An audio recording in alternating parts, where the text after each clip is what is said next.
Very good morning to you once again if you're just joining us. Well, all eyes are on President Cyril Ramaphosa now to see how he is going to deal with the Health Minister, Dr. Zweli Mkhize matter.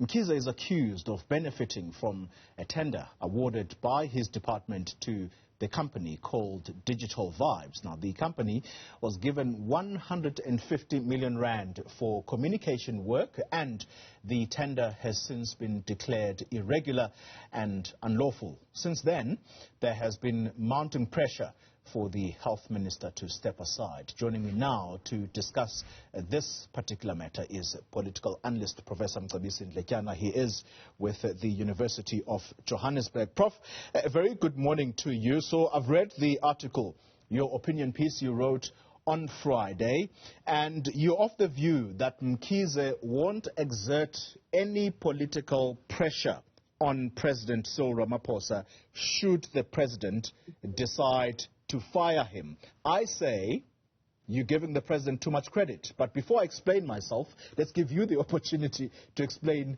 your reasoning.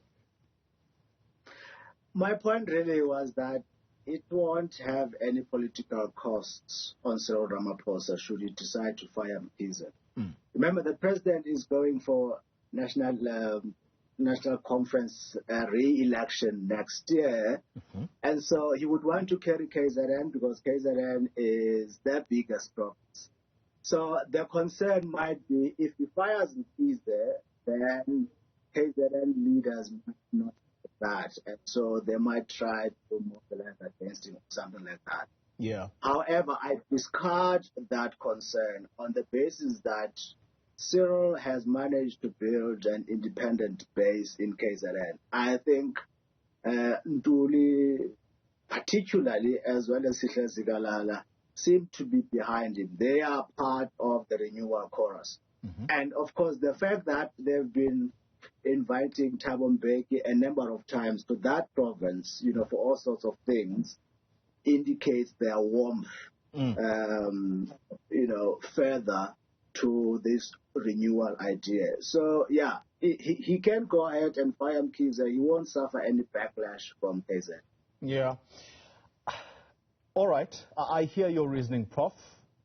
I also, though, must put it to you that in all probability, you probably are on the money in that the president does seem to have a handle on the issues in KZN, the sort of Ntuli Mdumiseni Ntuli Sihle Zikalala nexus there might give him a hold on the province, but the fact that they continue to appear at former President Jacob Zuma's court appearances, does that not paint them as somewhat weak? It's a maneuver they've had to employ. Because JZ is still a very popular figure in KZN politics. He's the father figure, really, of KZN politics. Since 1990, he has managed to establish himself as a very strong figure. No one could become chair in KZN without JZ's support. And so he's still popular, and the idea of victimhood and also ethnic mobilization plays a very strong part in KZN politics. So they don't want the narrative that the ANC is persecuting JZ to stick, and they don't want people using JZ for their own purposes outside of the ANC.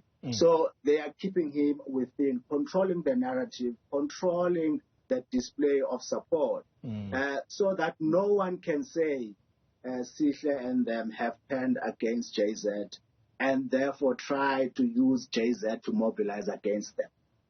So I think national leaders pretty much accept that they have a delicate situation in their hand. Prof, if the president were so assured that he has a handle on the party as a whole, why then, as our politics editor here put it to the president last week at a media briefing, that is he outsourcing his political and ethical responsibilities to law enforcement. Simply put, why is he dithering on this matter? Why doesn't he just fire the health minister? Because with every day that passes, as you put it in your article, it weakens his anti-corruption crusade. There is a lot of talk, especially by those who are implicated, that Cyril is using law enforcement agencies against certain individuals who are seen as a threat. That kind of accusation is old in the ANC. It goes back to Thabo Mbeki, where he was accused of using the Scorpions against possible rivals. And it's kind of gained a bit of traction within the party. And so Cyril doesn't want to have the same accusation thrown at him. And so he would not be eager to fire him. But he's certainly hoping that Zweli will also step down voluntarily. Yeah. However, it is increasingly becoming difficult for him not to act against Zweli because Zweli has lost credibility. You are in the middle of a pandemic. Your health minister, is not enjoying credibility, and people don't trust him anymore. So when he speaks, he doesn't speak with authority.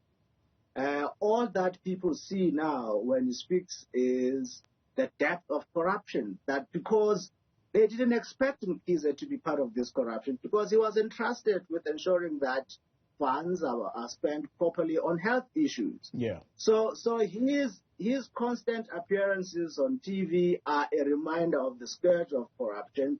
It takes away from the message about fighting the pandemic. And so the president is increasingly realizing that. And the pressure will be even more when there's yet another revelation of how digital vibe benefited the family. So the president might just act before SIU dishes its own findings. But at the same time, I think Mkhize still cares about his own reputation, not to be fired. He would not want his exit to be the result of him being fired, because then that taints his sense of dignity, sense of self, because he is that kind of a person. Tell you what, Prof, you're going to have to choose because you can't have your cake and eat it. So, what do I mean by this? You are of the view that the president is probably going to have to act on Mkhize because he has political clout in the party right now, and that won't have any significant consequences on Ramaphosa. So I say to you, let's come to a deal. If the president does indeed act on Mkhize, as you so put it, I will then happily go and eat humble pie, and I'll post it on social media. But vice versa, should Mkhize leave voluntarily, which is my take on this matter, then I think you should do the same. Eat humble pie, and you give me the post, and I'll happily retweet it. Do we have a deal? Because I'm of the view that the president is just way too careful. In fact, painfully so for us ordinary South Africans. Yes, you are quite correct. But the president is also aware of the implication of him continuing to stay in that position. But he is hoping that he won't have to fire him because, he still wants to save face, help him save face, right? But Zweli might be making it even more difficult for the president not to act, especially with the reports that we are getting now that he went home and said he's been eliminated, and he's accusing the president that it is him who uncovered these allegations, and Cyril is trying to get him out. So those kinds of reports do not help Zweli. And I think they might be pushing Cyril more and more towards firing him. But here is what I'm willing to bet you, Xoli, since you are insisting, is that this matter will reach conclusion before the SIU makes its findings. Because I'm quite confident that Zweli does not want to be fired. It's not good for his image. And at the same time, Cyril can't let this thing continue because it is just a nuisance. It takes away from all the other things, good things that they are doing. So they will act fairly soon before SIU issues its own findings. That I'm willing to bet. Okay. All right. Let's talk about Mkhize, because as you remind us, both now and in the article, that he did harbor presidential ambitions going to Nazareth in 2017. He lost, and that seemed to have been the fate that he accepted. But, as you also put it in the article, the COVID scandal, or rather the COVID situation in the country, has propelled his public stature somewhat. In fact, last year, one of the credible publications, I think it was the Financial Mail, it named him Man of the Year.